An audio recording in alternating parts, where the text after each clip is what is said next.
ஊடகங்களில் வெளியாகும் செய்திகளில் பல சமூக வலைதளங்களிலும் விவாதிக்கப்பட்டு வருகின்றன. அந்த வகையில் என்னென்ன செய்திகள் எல்லாம் பரபரப்பாக பேசப்படுகின்றன என்பது பற்றிய தகவல்களை தருகிறார் செய்தியாளர் திவ்யா.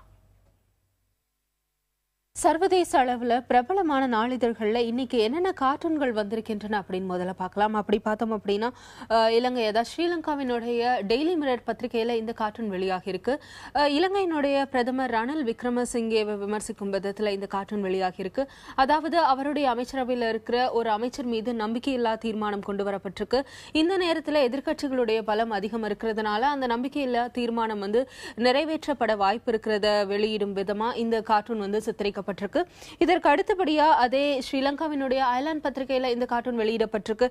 அதாவது அதிபர் சிறிசேன ஒரு புறம் இந்தியாவிற்கும் தற்போது இந்தியாவுடன் நட்புடன் இருக்கிற அமெரிக்காவிற்கும் கை கொடுக்கிறது மாதிரியும், மற்றொரு புறம் சீனாவையும் அவர் இன்னொரு கையில பிடித்திருக்கிற மாதிரியான கார்ட்டூன் வெளியிடப்பட்டிருக்கு. அதாவது சீனாவினுடைய அந்த டிராகனுடைய வாழை அவருடைய அந்த கையில பிடித்திருக்க மாதிரியான இவருடைய நட்பு என்ன மாதிரி இருக்கு அப்படின்றத விமர்சிக்கும் விதத்துல இந்த கார்ட்டூன் வெளியிடப்பட்டிருக்கு. அடுத்ததாக USA டுடேல இந்த கார்ட்டூன் வெளியிடப்பட்டிருக்கு. அங்க இந்த லாட்டரி டிக்கெட் அதிக அளவுல விற்பனை செய்யப்படும். அது மட்டும் இல்லாம ரொம்பவே ஒரு பெரிய தொகை அந்த லாட்டரி டிக்கெட் மூலமா கிடைப்பதற்கான வாய்ப்பு இருக்கு.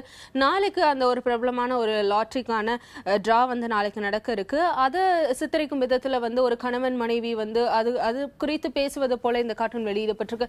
அதாவது நான் ஒரு பெரிய பணத்தை இன்வெஸ்ட் பண்ண போறதா கணவன் சொல்றாரு. மனைவி அது பேங்க்லயா அல்லது வேறு ஏதாவது ஷேர்ஸ் அந்த மாதிரி கேட்கறாங்க. ஆனா அப்படி கிடையாது. அது நான் பவர் பால் டிக்கெட்ஸ் அப்படின்னு சொல்லப்படுற அந்த லாட்டரி டிக்கெட்ஸ் வாங்கி இருக்கிறதாகவும் நாளைக்கு அதுக்கான முடிவு தெரிய வரும். அந்த அங்க இருக்கிற அந்த சூழலை தெரிவிக்கும் விதமா அந்த கார்ட்டூன் வெளியிடப்பட்டிருக்கு. செய்திகள் அப்படின்னு பார்த்தோம் அப்படின்னா ஒரு முக்கியமான செய்தி அதிக அளவில் பெரும்பாலானவர்கள் பேசப்பட்டிருக்கிறது என்ன அப்படின்னா அனானிமஸ் அப்படின்னு ஏற்கனவே ஒரு ஹேக்கர்ஸ் குரூப் இருக்கிறாங்க. இவங்க எப்படி அப்படின்னா ஒருவேளை அரசாங்கமோ அல்லது வேறு யாரோ எதிரான செயல்கள் சில விஷயம் செய்யும் போது அவர்களுடைய இணையதளங்கள்ல முடக்கிற வேலை ஏற்கனவே இவர்கள் ஈடுபட்டிருக்காங்க. அதாவது இவர்கள் எப்போ பிரபலமானாங்க அப்படின்னா ஒரு எய்ட்ஸ் நோயால் பாதிக்கப்பட்ட ஒரு சிறுமி ஒரு ஹோட்டல் போயிருக்காங்க. அந்த ஹோட்டலுக்குள்ள அந்த சிறுமியை அனுமதிக்கல. அப்போ அந்த ஹோட்டலினுடைய இணையதளத்தை இவர்கள் முடக்குனாங்க. இந்த மாதிரியான சில முயற்சிகளை இவர்கள் பண்ணுவது மூலமா அவர்கள் ஓரளவு பிரபலமானாங்க. இந்த நேரத்தில் இந்த அனானிமஸ் குரூப் தற்போது ISIS ஆயுத குழுவினருக்கு எதிரான ஒரு இணையதளங்களை முடக்கிற வேலையில ஈடுபட்டிருக்காங்க. ISISக்கான இணையதளங்களை முடக்கி இருக்கிறதா அவர்கள் தெரிவித்திருக்கிறாங்க. கிட்டத்தட்ட 1000க்கும் மேற்பட்ட ஃபேஸ்புக் ட்விட்டர் அக்கௌண்ட் அவர்கள் இன்று காலை முடக்கி இருக்கிறதா அவர்கள் தெரிவித்திருக்கிறார்கள். அவர்கள் தங்களை பத்தின ஒரு வீடியோவையும் வெளியிட்டு இருக்கிறாங்க.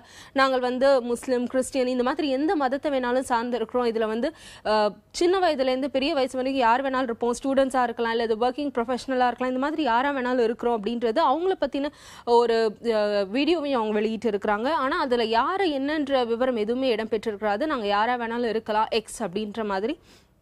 அடுத்தபடியா ஒரு தொழில்நுட்பம் சார்ந்த ஒரு செய்தி அப்படின்னு என்ன பார்த்தோம் அப்படின்னா OnePlus1 அப்படின்ற மொபைல் போன்ஸ் தற்போது Xiaomi அப்புறம் சாம்சங் இந்த மாதிரியான ஸ்மார்ட் போன்ஸ்க்கு மாற்றா சைனாவுடைய இந்த மொபைல் போன்ஸ் பிரபலமாயிட்டு இருக்க இந்த நேரத்தில் இவர்கள் ஒரு புதுமையான விஷயத்தை கையாண்டு இருக்கிறாங்க. இணையதளத்தில் நீங்க ஆன்லைன் மூலமா மொபைல் வாங்கணும்னா ஏற்கனவே ரெஜிஸ்டர் பண்ணி உங்களுக்கு அதுக்கான இன்வைட் அப்படின்னு சொல்லப்படுற அழைப்பு வந்திருக்கணும். ஆனால் தற்போது அந்த இன்வைட் இல்லாமலே வாரம் செவ்வாய்க்கிழமைகள்ல இவர்கள் அமேசான் நிறுவனத்துடைய ஒரு டைப் இருக்கிறதுனால அமேசான் நிறுவனத்துல இந்த OnePlus1 மொபைலை வாங்கிக்கலாம் அப்படின்னு தெரிவித்திருக்காங்க. இன்னைக்கு செவ்வாய்க்கிழமை அப்படின்றதுனால இன்று அந்த OnePlus1 மொபைலை அமேசான் ஆன்லைன்ல வாங்க முடியும். இதனுடைய விலை 22,000 ரூபாய் இந்திய மதிப்புல வருது. இதனுடைய ஃபீச்சர்ஸ் அப்படின்னு பார்த்தோம் அப்படின்னா கிட்டத்தட்ட தற்போது சைனோஜன் OS ஓட இருக்கு. இதனை ஆக்சிஜன் OSக்காக அவர்கள் வடிவமைக்க கூட திட்டமிட்டிருக்காங்க.